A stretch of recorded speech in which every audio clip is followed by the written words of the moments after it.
দর্শক, অর্থ বাণিজ্যের নানা খবরের পাশাপাশি আজ আমরা আলোচনা করব নতুন রেকর্ড করতে যাওয়া প্রবাসী আয়ের প্রবাহ নিয়ে। এ বিষয়ে আলোচনার জন্য আমাদের সঙ্গে যুক্ত হয়েছেন নর্থ সাউথ বিশ্ববিদ্যালয়ের শিক্ষক ও গবেষক ডক্টর জালাল উদ্দিন শিকদার। এ সময়ের বাণিজ্যে আপনাকে স্বাগত। স্যার, আমরা প্রতিবেদনটিতে যেমনটি দেখছিলাম যে বাংলাদেশ ব্যাংকের গভর্নরের প্রত্যাশা যে চলতি মাসে বছরের একেবারে রেকর্ড পরিমাণ কিংবা সর্বোচ্চ $3 বিলিয়ন প্রবাসী আয় আসতে যাচ্ছে। তো এইটাকে আপনি কি মনে করছেন? এটি কি উৎসবের আগের স্বাভাবিক প্রবাহ নাকি কোনো বিশেষ উদ্যোগের ফল আপনি মনে করছেন? না, এটা হচ্ছে কম্বাইন্ডলি আপনাকে ভাবতে হবে, কারণ গভর্নমেন্ট অনেক স্টেপ নিয়েছে আর মানুষের তার মনোজগতের জায়গাটা আপনার পরিবর্তন হয়েছে। একটা আমরা দেখতে পাচ্ছি যে গত মানে গত সরকার ফল করার পর থেকে আপনার প্রবাসীরা আপনার রেমিটেন্স পরিমাণ পাঠানি বৃদ্ধি করেছে। আপনি যে এখন বলছেন যে এই মাসে প্রায় $3 বিলিয়ন, আমি দেখছিলাম যে গত বছর আপনার এই রোজায় কত টাকা আসছিল, প্রায় আপনার গত বছর রোজার থেকে যদি হিসাব করি $800 মিলিয়ন বেশি, প্রায় $1 বিলিয়ন কাছাকাছি কিন্তু এবার আসতেছে। কাজে এখানে সরকারেরও বিভিন্ন উদ্যোগ আছে। একইভাবে মাইগ্রেন্ট ওয়ার্কার যারা আছেন প্রবাসীরা, তারাও আপনার দেশপ্রেমের প্রতি ভালোবাসা দেখিয়ে আপনার টাকাটা পাঠাচ্ছেন। এগুলো কম্বাইন্ডলি বলতে পারেন। স্যার, আরেকটু জানতে চাচ্ছি যে এবার যে এই পরিবর্তনটা আসলো আসলে আগে কেন হয়নি? মানে এখানে বিশেষ পার্থক্য বা বাংলাদেশ ব্যাংকের এক্ষেত্রে কি ধরনের উদ্যোগ আছে বলে আপনার মনে হয়? এটা একটা লম্বা আলোচনা, তবু শর্টে আপনাদেরকে বলি। সেটা হচ্ছে যে আপনার আগে হুন্ডির পরিমাণটা অনেক বেশি বেড়ে গিয়েছিল, তাই না? হুন্ডি, একটা জিনিস মনে রাখবেন যে হুন্ডি আপনি কখনো বন্ধ করতে পারবেন না। এটা একটা প্রাচীন পদ্ধতি। এটা মানুষ তার সুবিধার কারণেই ব্যবহার করে। কিন্তু যেটা হচ্ছে যে কম বেশি পরিমাণ, কিন্তু আগে বেশি পরিমাণটা বাড়ার মূল কারণটা ছিল মাইগ্রেন্ট ওয়ার্কাররা তারা বেশি রেট পেত। অনেক হয়তো বলতো যে আপনার তারা হুন্ডিওয়ালার যে সার্ভিসগুলো দিত, মানে একদম টাকাটা বাড়িতে পৌঁছে দেওয়া, সেই সার্ভিসটা বাংলাদেশ ব্যাংকে এদের পক্ষে দেওয়া সম্ভব ছিল না, অথবা অন্যান্য বাংলাদেশ বেস মানি এক্সচেঞ্জ গুলো আছে তারা দেওয়া সম্ভব ছিল না, অথবা হুন্ডিওয়ালার সেই সার্ভিসটা দিত। কিন্তু এর মূলত কারণ, আরেকটা বড় কারণ ছিল হচ্ছে আপনার এই দেশ থেকে আপনার প্রচুর টাকা পাচার হতো, তাই না? মানে টাকা, যেটা বাংলাদেশি টাকা তারা বিদেশে ডলার করে পাঠিয়ে দিত, তাই না? তো সেই জায়গায় হুন্ডিওয়ালারা আপনার এই টাকাগুলো কালেক্ট করতে মাইগ্রেন্ট ওয়ার্কারের কাছ থেকে।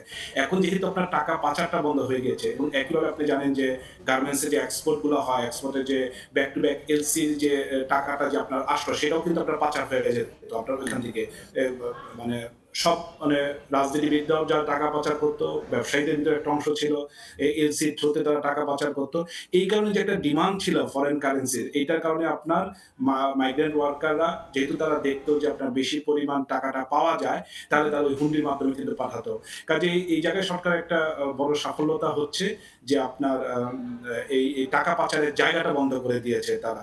যার কারণে ওই হুন্ডিওয়ালারা এখন সেইভাবে করে বড় ধরনের অফার করতে পারছে না আপনার মাইগ্রেন্ট ওয়ার্কারদেরকে, আসো তোমরা বেশি করে আমাদের কাছে টাকা পাঠাও। কিন্তু এরপরও আমি বলবো যে আপনি যে বললেন যে $3 বিলিয়ন এই মাসে, কিন্তু আমাদের একটা ক্যালকুলেশন ছিল যে বছরে প্রায় আমরা $35 বিলিয়ন পাওয়ার কথা। তার মানে আমাদের বছরে আসলে 3 থেকে $3.5 বিলিয়ন, এই মাসে 3 থেকে $3.5 বিলিয়ন পাওয়ার কথা। এখন আমি মনে করছি যে এই 3 বিলিয়ন তো শুধু তো আপনার রোজার ঈদের কারণে হচ্ছে। ঈদ এবং রোজা, কোরবান ঈদে সবসময় আপনার বেশি টাকা আসে। কিন্তু এর যদি অন্যান্য মাসগুলো দেখেন, প্রায় আমরা 2.2 থেকে $2.5 বিলিয়ন কিন্তু পাচ্ছি। কিন্তু আমাদের হিসাবে কিন্তু আসার কথা কিন্তু প্রতি মাসে 3 থেকে $3.5 বিলিয়ন। একটা হতে পারে যে হুন্ডিটা এখনো রয়ে গেছে, যেটা পুরোপুরি বন্ধ হয় নাই। কাজে এই জায়গাগুলোকে আপনার আরো বেশি নজর দিতে হবে আমাদের। স্যার, আমরা দেখছি যে রাজনৈতিক দলগুলোরও বিভিন্ন ধরনের পদক্ষেপ আমরা দেখছি। তো সেক্ষেত্রে হুন্ডি বন্ধে বা প্রবাসী আয় বাড়াতে সরকারের পাশাপাশি রাজনৈতিক দলগুলোর কোনো উদ্যোগ বা বিশেষ কোনো কর্মপরিকল্পনা দেখছেন কিনা? না, আমি এটা খুবই আহত হয়েছি। আমি বিএনপির আপনার ৩১ দফাও পড়েছি, আপনার জামায়াত ইসলামী ৪১ দফাও পড়েছি। অন্যান্য পার্টির কোনো ম্যানিফেস্টো আমি পাইনি। তবে দফাগুলো পড়েছি, কিন্তু আমি দফাগুলোতে দেখলাম তারা সবকিছু টাচ করলেও মাইগ্রেন্ট ওয়ার্কার, তো মাইগ্রেন্ট ওয়ার্কার রিলেটেড গুলোকে তারা কিছুই টাচ করেনি। এটা খুব মানে আমাদের জন্য হতাশাজনক। যেন যে গার্মেন্টস সেক্টরের পরে যে মাইগ্রেন্ট ওয়ার্কারদের তার যে কন্ট্রিবিউশন, এইটা যে কেন দফাতে আসলো না, অথবা রাজনীতিবিদ যারা ভবিষ্যতে দেশ পরিচালনা করবেন তাদের মাথায় কেন আসলো না, এটা একটা আউটলাইন আমাদের আসলে থাকা দরকার ছিল, যে আমরা নিরাপদ অভিবাসনকে বা বৃদ্ধি করার ক্ষেত্রে আপনার রাজনৈতিক দলগুলো কি ভাবছে, রেমিটেন্স বৃদ্ধি করার ক্ষেত্রে মাইগ্রেন্ট ওয়ার্কারগুলো কিভাবে রাজনীতিগুলো কিভাবে ভাবছে, সেগুলো কিন্তু আমরা পাচ্ছি না। তার মানে এই যে একটা গার্মেন্টস সেক্টরে যারা বিজেএমই আছে তারা যতটা শক্তিশালী, যতটা তাদের আওয়াজ সমাজে সব জায়গায় যায়, কিন্তু আনফরচুনেটলি মাইগ্রেন্ট ওয়ার্কাররা যারা সবচেয়ে বেশি রেমিটেন্স পাঠায়, কিন্তু তারা সবচেয়ে এখনো পর্যন্ত একটা দুর্বল স্টেক হোল্ডার হিসেবে আমাদের সমাজ এখন বিদ্যমান। আর আনফরচুনেটলি রাজনীতিবিদরা এদের কন্ট্রিবিউশনটা মুখে মুখে স্বীকার করে, কিন্তু তাদের পলিসি পেপারে অথবা তাদের বক্তৃতায় কিন্তু আমরা এখনো কিন্তু সেগুলো দেখতে পাচ্ছি না। এটা হচ্ছে আমাদের জন্য দুর্ভাগ্যজনক। স্যার, আপনাকে অসংখ্য ধন্যবাদ আমাদেরকে সময় দেওয়ার জন্য। ধন্যবাদ আপনাকে। আপনাকে ধন্যবাদ। আমরা শুনছিলাম রেমিটেন্স প্রবাহ নিয়ে গুরুত্বপূর্ণ কিছু কথা আলোচনা করছিলাম।